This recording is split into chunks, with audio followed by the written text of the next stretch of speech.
وصفتنا اليوم شاورما الجحا باللحم. شوف شكلها يا سلام. شوف طريقتها.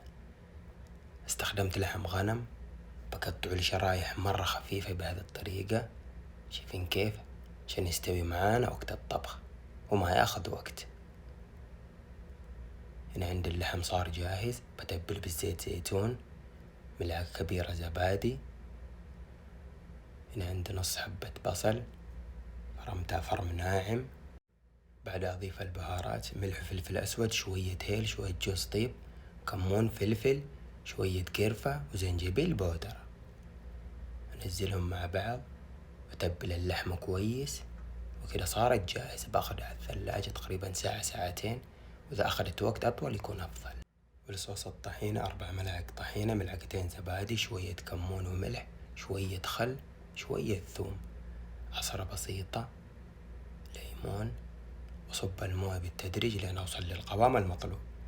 شوية سكر عشان أوزن طعم الصوص.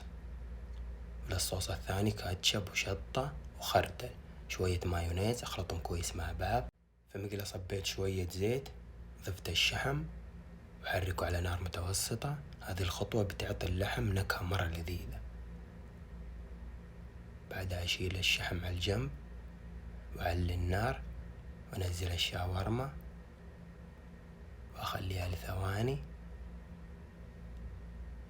بعدين أصير أحركها على نار متوسطة لين يستوي عندي اللحم. بعدها أصب شوية موية، تقريبا ملعقتين أو 3، وأحرك. وزي ما قلنا اللحم لازم تقطعوه شرائح مرة خفيف عشان يستوي معاكم. بعدها أضيف الطماطم وأحرك لين يذبل. أضيف آخر شيء البقدونس ونحرك. وكده اللحم عندنا صار جاهز. بقسم اللحم على 2، نص منه بضيف عليه صوص الطحينة.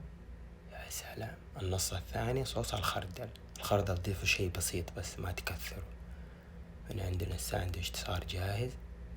بحشي اللحم في الخبز. وكده الشاورما جهزت. يا سلام وبالعافية.